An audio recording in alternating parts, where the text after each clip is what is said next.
The Pixel 7 Pro is not the phone of the year, at least not for me. And I've seen a lot of people talking about this. I made my video saying I think the Pixel 7 is the phone of the year. And I stand by that. And I think the Pixel 7 Pro is an excellent device. I totally love it. I highly recommend you buying one if you're interested. However, when it comes down to phone of the year, the big reason that I think the Pixel 7 stands apart from the others is because of the super attractive pricing. Yes, $599 MSRP. The last couple of weeks it was on sale for $499. It's got the same Tensor chip. It's got the same primary camera. It's got the same level of software support, security, and features. Everything's basically the same as far as day-to-day usage, albeit it doesn't have the extra telephoto camera, it doesn't do the macro photos, and it doesn't have the 120 hertz, it doesn't have the Quad HD Plus. But here's my thing.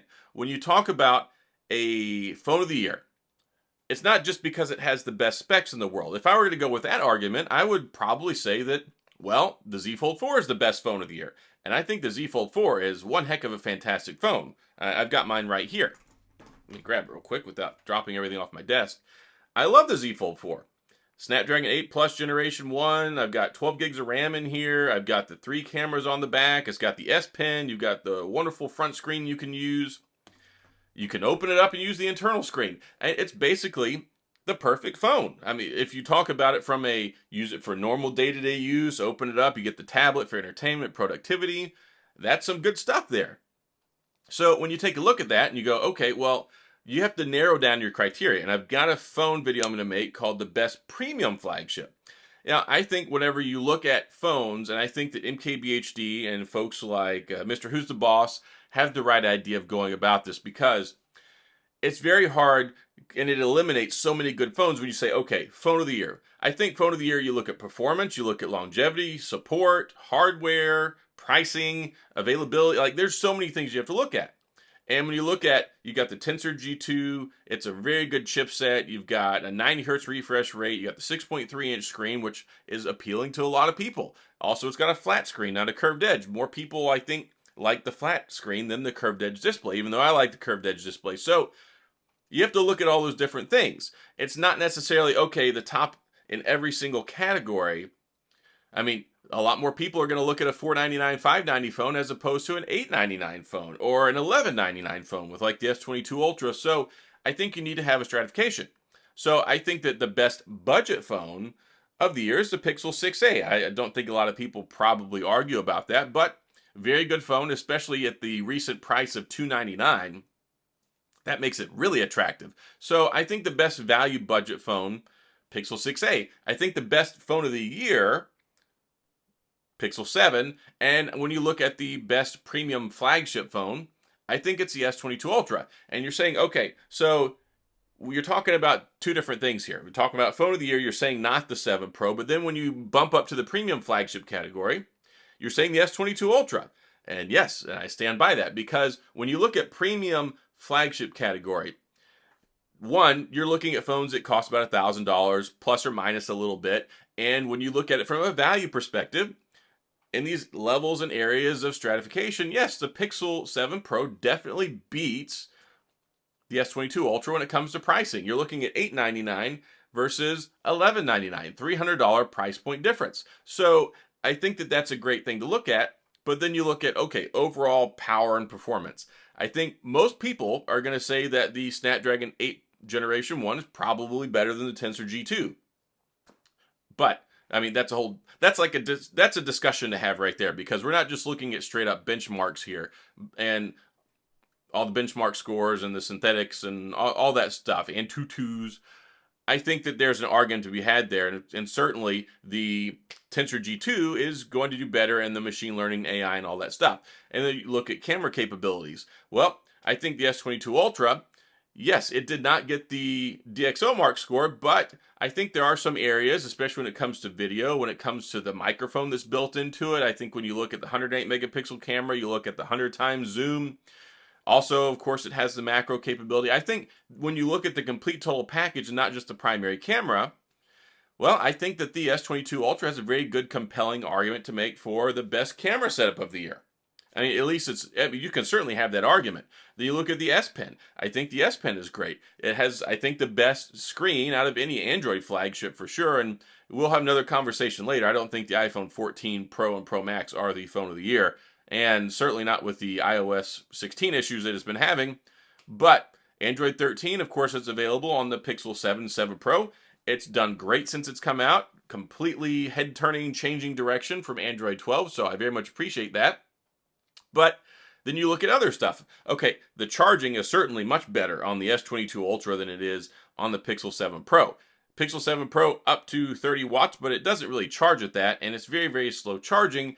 You look at the 45 watts you get with the S22 Ultra, I think it's much better. And then, of course, they're both equal in the power share department, equal on basically on the wireless charging. Yeah, it's pretty complementary there as well. So those things, even though maybe not identical, I think that the bottom line is when you look at the wired charging speed, I think that that's going to be the best there. And then IP68, of course. I think the stereo speakers are better on the S22 Ultra than they are on the Pixel 7 Pro. I think the screen is better on the S22 Ultra than the Pixel 7 Pro. Battery life, honestly, it's about kind of the same. I mean, the Tensors are not known for having the best battery life, but of course the Tensor G2, thank goodness they made a lot of improvements there, especially with the standby and the battery drain and the signal stuff and then the heating issues that would eat up the battery. So I think battery life is probably pretty on par. One UI 5, their version of Android, I do like quite a bit. And of course, one thing you want to look at is biometrics. So when you look at the S22 Ultra versus the 7 Pro, well, the S22 Ultra, yes, it does kind of have the same facial recognition, but it has that ultrasonic fingerprint scanner underneath the screen. Yes, it is better. I think it's significantly better than the optical scanner, not just from security purposes, but it actually works a lot better and it's more reliable. And the facial recognition on the Pixel 7 Pro doesn't work so good in really low light or dark situations. The S22 Ultra does work better there. So I'm not trying to turn this into a S22 Ultra versus 7 Pro argument, but I'm just trying to give you some illustrations on why the 7 Pro, see, the 7 Pro doesn't exactly stand out over the S22 Ultra, except when you take a look at like pricing. Pricing really puts a different hue on that, and it makes you go, okay, there are a lot of really compelling reasons to go out and get the 7 Pro. But I think that the S22 Ultra, in more categories than the 7 Pro, is the premium flagship phone of the year. And I'm going to make a full video about that later, but I know there's a lot of people that are like, why didn't you pick the 7 Pro? Why didn't you say the 7 Pro is the phone of the year? Well, I think that from the stuff that I talked about previously, I've made an entire video about why I think the 7 is the phone of the year. This is why I think the 7 Pro is not the phone of the year. When you put it in that category and you look at things across the board, like I think that there was more going for the 7 to make it the overall phone of the year, best phone of the year for most people. Looking at especially an Android phone, when you look at the 7 Pro, I think it's very compelling. I think for folks like me who are like tech spec and tech nerds and want to have the best flagship phone experience you can get, yeah, I like the 120 hertz. I like the Quad HD Plus. I like the full camera complement and stuff like that. I'm going to go out and, no questions asked, buy the 7 Pro. But I think when you look at most people and what you get for value, performance, budget, and the camera capabilities and everything else, and so many things being so equal between the 7 and 7 Pro, it's just priced so attractively at $599. It undercuts everything else. It undercuts the S22. It undercuts the OnePlus phones. It undercuts the Sony phones. There's basically nothing out there that can compete with what you get for the price, performance, availability, especially for a brand new phone in the Pixel 7. And that's why it's so compelling for the 7. The 7 Pro, exemplary phone for Google, but I just don't think it stands out in all the exact same ways. And then, I mean, it's more industry disruptive with the 7. And then when you bump up to, okay, what's the best flagship? What's the best premium flagship phone? Well, now we're in that like upper echelon, top floor of the Empire State Building. There's some serious competition going on there when you look at the 7 Pro and then you also look at the S22 Ultra. And those extra couple little things, like I think it's got a better screen. I think it's got, of course, the S Pen. I think the overall camera experience with all the stuff you get, I think is better, especially from a content creation perspective. You got the shutter on the S Pen. You can do it remotely. I mean, that's really cool. And there are just some little things here and there that it beats it out. And of course, like the charging capabilities. and the support from the software side is pretty equal as well. So it's definitely a good phone. I love the 7 Pro. Y'all guys and gals know I am a Pixel person through and through, but I wanted to go ahead and articulate my logic here and talk about it. And also, oh, the other reason. So when it comes to the Pixel 7 with the 6.3-inch screen, I think more people like having a little bit smaller one-handed use experience. Not everybody wants the big gigantic phones. When you get into the 6.7, 6.8-inch category, that can be a major turnoff for a lot of people because they don't want a big, massive phone. And when you look at a lot of the Max and the Ultra and the bigger phone sales, they're usually less than when you get the more average size phone, 6.1, 6.3-inch, 6.4-inch size phone, and then the price reflects a lot of that too. So, and you're not really getting a lot of trade-off. 90 hertz refresh rate for most folks is going to be fantastic, and the 120 hertz actually eats up the battery more. So it's just a couple of things here and there, but when you take a look at it, I think the numbers and the evidence and the things I've talked about definitely support the 7 being phone of the year over the 7 Pro. But here's the great thing. When it comes to all these phones, we're all winners. Because the Pixel 7 Pro at $899, and if you got one recently on sale for $749 when it had 150 bucks off, you're an even bigger winner. And that $749 looks pretty attractive compared to an $1199 MSRP on the S22 Ultra. However, you have to remember the S22 Ultra came out 11 months ago. Oh, that's quite a while, and there's been so many good trade-ins and offers and incentives, and Samsung makes it easier than anybody to get yourself into one of those new phones. So I know this has been a big conversation and probably not the most attractive looking at a lot of stuff going on here because, I mean, I'm not really even holding up a lot of the phones, but I gotta say, the Pixel 7 Pro, they did a fantastic job with it. I mean, this is the best premium flagship phone that Google has ever made. I love they have their identity now, the way the phones look, they're more premium.